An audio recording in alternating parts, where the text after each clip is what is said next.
Let's take a fresh example here. Two blocks A and B, and these are pulleys, and this thread passes over these pulleys, and A and B are attached as shown in the diagram. We are given velocity of this block A. It is in the downward direction, velocity is u, and the question is, what is the velocity of B? Now, in order to answer this question, what information do you need? Do you need masses of these blocks? Or do you need some information about these pulleys? Or some information about the thread? What is the minimum information that you need to get this velocity of B here? See, we don't need any information about masses or how these pulleys are working. We don't need any information about that. Yes, we need to know something about the thread. And the information that we need is that the length of the thread, total length of the thread is constant. Total length of the thread is a constant. That's all that we need to find the velocity of block B. Okay, it has nothing to do with the mass or forces. This is a problem of 100% pure kinematics. Kinematics abhi baki hai mere dost. Okay, so how to find VB in this case using this information? What we do is that let's think of this thread in terms of its parts. Okay, this is, say, part 1 having length L1, and this is another part from here to here having, let us say, length L2, and this is a third part having length L3. Of course, you may think that there are these curved parts also from here to here. Okay, so let me call this C1, curved part 1, and the curved part from here to here, again, this is C2. All right. So this total length L, I can write this as L1 plus L2 plus L3 plus C1 plus C2 equal to a constant. Let me name this constant as C. Okay. Now, what I'm going to do is I'm going to differentiate this. So if I differentiate a constant, of course, I should get 0. So right hand side is going to become 0 if I differentiate this equation. Now, out of these 5, let's take them one by one. dl by dt. Of course, this L1 is changing clearly as this block goes down, L1 is increasing. So we will have some dl by dt, dl1 by dt. So let me just write here for the time being as dl by dt. This L2 will also be changing because this thread is moving. So the length of the straight part is going to change. Let me call this dl2 by dt. And similarly, as the block B moves, L3 is also going to change. So plus dl3 by dt. What about C1? What about C2? The length of these curved parts, see, this is clear cut, half the circumference of this pulley, and that's not going to change. C2 again is half the circumference of this bigger pulley. So dc1 by dt and dc2 by dt, their contribution to dl by dt is 0. Okay, only the straight parts are changing in length. The curved parts are constant because their lengths are simply half of the circumference of the pulley, and radius of pulley is constant, so circumference is also constant. Okay, so we are left with this dl1 by dt plus dl2 by dt plus dl3 by dt is equal to 0. Now, dl1 by dt.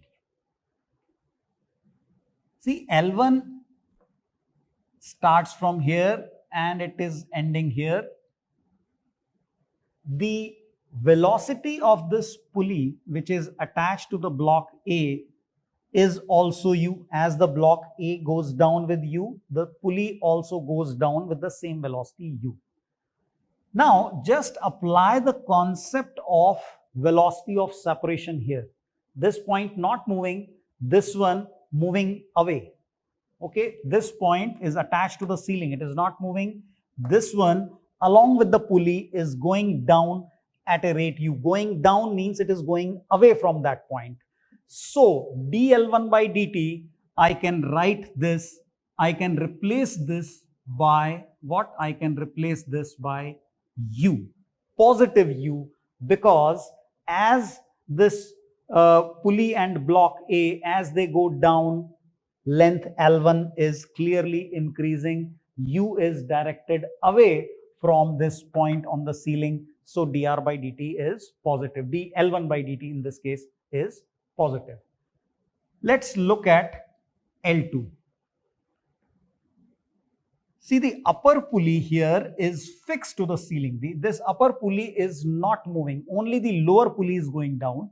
So if we look at the end points of L2, the upper point is not moving, this is here only. The lower point is going down. So as this pulley goes down, this second straight part of the string is going to increase in length. So, and at what rate? Again, the same rate, because this pulley is not moving, this one going down with u. So the separation between this point of pulley and this point of pulley, they are going to increase. So the second part of the string will increase at the same rate u, because the velocity of pulley is u here. Now, for B, let me assume some velocity. Okay, let's say it is moving upward with velocity Vb. This is my assumed direction. If I get a positive answer, I will take this as it is. If I get a negative answer, then that will mean that the direction I assumed was wrong and this was moving downwards. So for the time being, I have just assumed a direction of Vb randomly, as say it is going upwards. Now, let me look at the third part of the string, L3. The upper end, because it is in contact with this pulley, which is a fixed one, not moving. The block B, the lower end of the string attached to the block B, going up at a rate Vb. So clearly L3 is decreasing, and it is decreasing at a rate of Vb. All right. So this dl3 by dt is negative Vb. So this equation gives me 2u minus Vb equal to 0. If the velocity is directed towards the other point, the separation decreases, contribution is negative. If it is directed away, the separation is increasing, contribution is positive, as in the case of both L1 and L2. So we are getting a positive answer for Vb. Vb is equal to twice of u. Positive answer for Vb means that our assumed direction is correct. That means the block B is indeed moving upwards and its speed is twice u. So you can see that this problem we could easily solve using the fact that length of the string is constant. By the way, the topic that we have just started is called constraint motion. This was a simple problem of constraint motion. By constraint, what we mean is that it is like a restriction, एक तरीके का बंधन है. यहाँ पे अगर देखा जाए तो ये धागा है और इसकी लेंथ कांस्टेंट रहती है. इस वजह से ए और बी जो है इनके मोशन आपस में लिंक्ड है, आपस में रिलेटेड है. भाई ब्लॉक ए जितना नीचे जाएगा उसी के अनुपात में ब्लॉक बी ऊपर आ पाएगा. हम ये नहीं कह रहे हैं कि उतना का उतना ये ऊपर आएगा. ये ऑफ कोर्स अलग रिलेशन है इसका जो हम निकाल चुके हैं, लेकिन ये किस वजह से आया है? ये इस वजह से आया है कि total length of the string is constant. So this is an example of constraint motion. We will study two types of constraint motion. One is the string constraint, which we have already started here. The other one is the wedge constraint, which we will take later on. So all the problems of string constraint, the basis of solving is the same. Length of string is constant.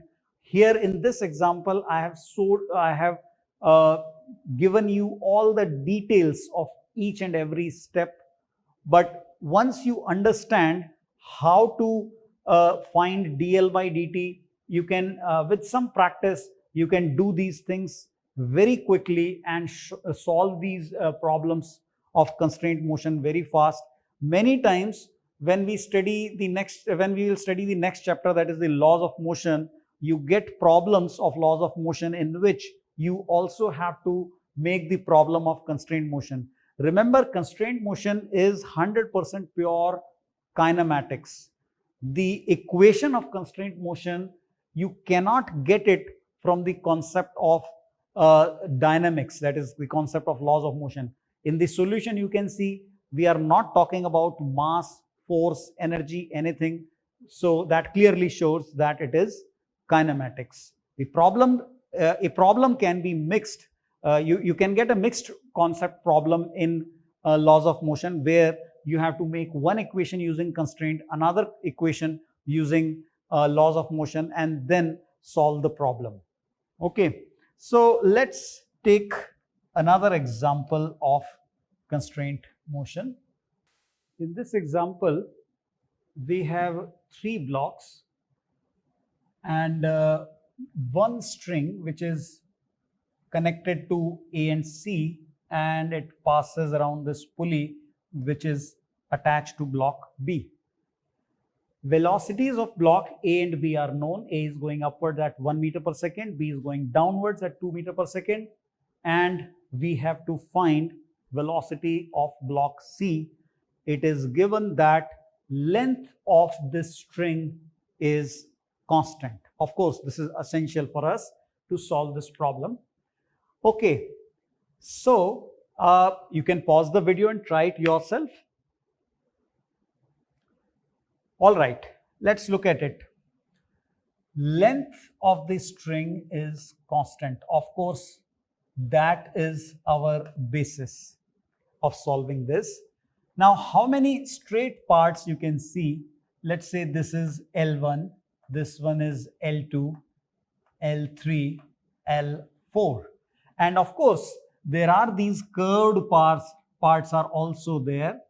But we know that their lengths are constants. They are all half the circumference of the respective pulleys. So we will not worry about them now. I want to write dl by dt. So in this dl by dt, I will only have contribution from these 4 straight parts. So that much is clear. Let me write this as dl1 by dt plus dl2 by dt plus dl3 by dt plus dl4 by dt. Okay, we will write them one by one. First of all, what is dl1 by dt? Look at this first string, first straight part of the string. The upper end is attached to this fixed pulley, so don't worry about it. Block A is moving upwards towards that end, so dl1 by dt is negative, and how much it is? Minus 1 meter per second. So dl1 by dt I can write as negative 1 meter per second. Okay. dl2 by dt, this one here, second straight part.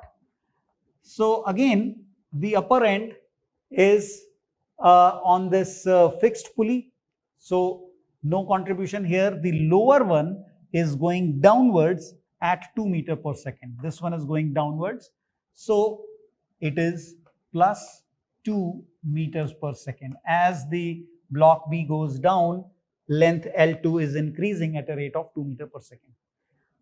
Third one, dl3 by dt, upper end attached to this pulley, which is upper end is passing on this pulley, and which is a fixed pulley. Lower one, this is a moving pulley having a velocity of 2 meter per second.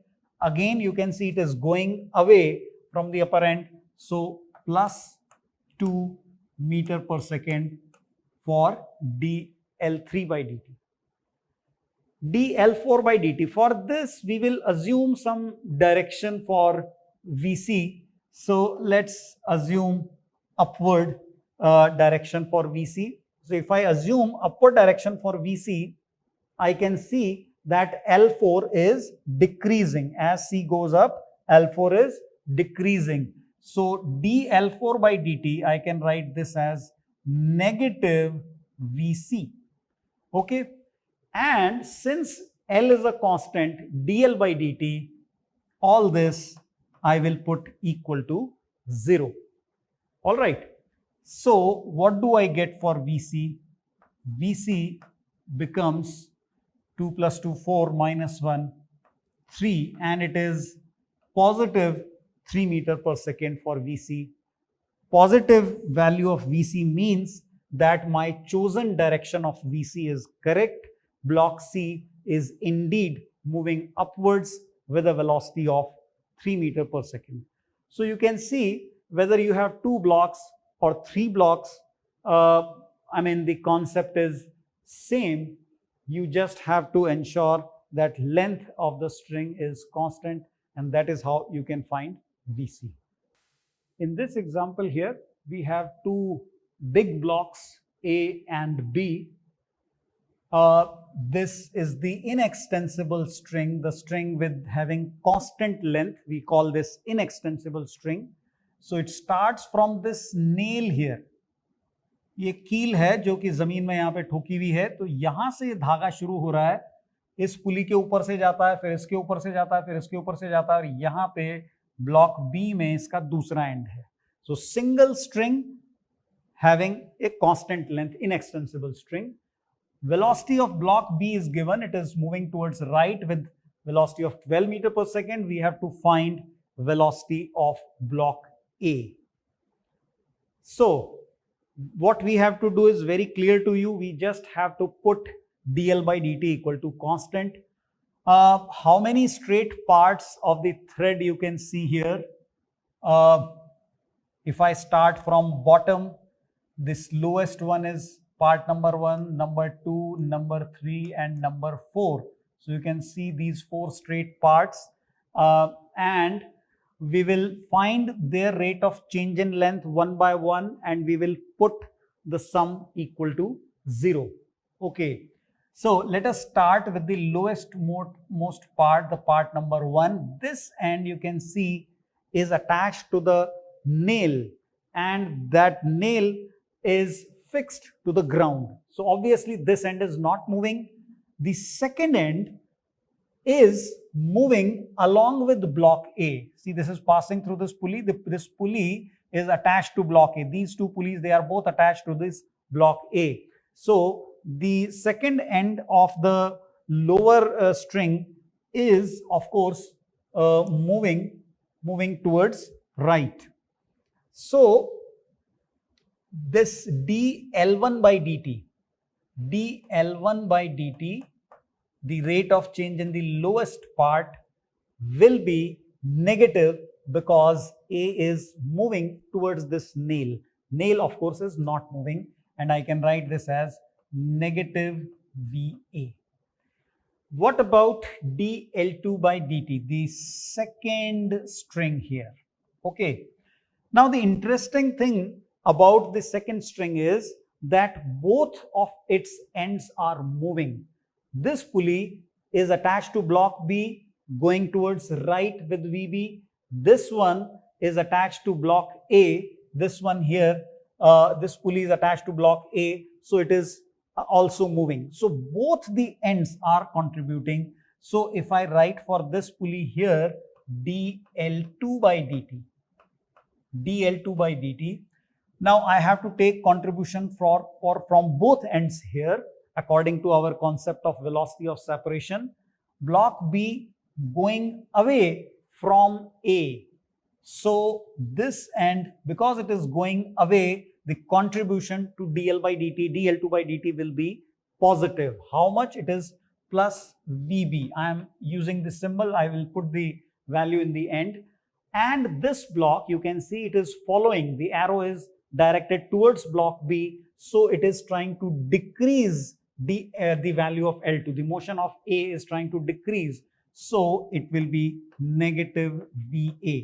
Both the ends of this second part of the string are moving. So we have to take contribution from both these ends. Now, if I look at the third string here, again, you can see that the right end moving with pulley B and it is moving away. Left end attached to block A and it is following, it is going towards B. So again, it is plus VB minus VA. dL3 by dt is same, VB minus VA. What about the top end, the top part or the fourth part of the string? Same thing again. Once again, this end fixed to the block B, moving with the block B away from A, so plus VB.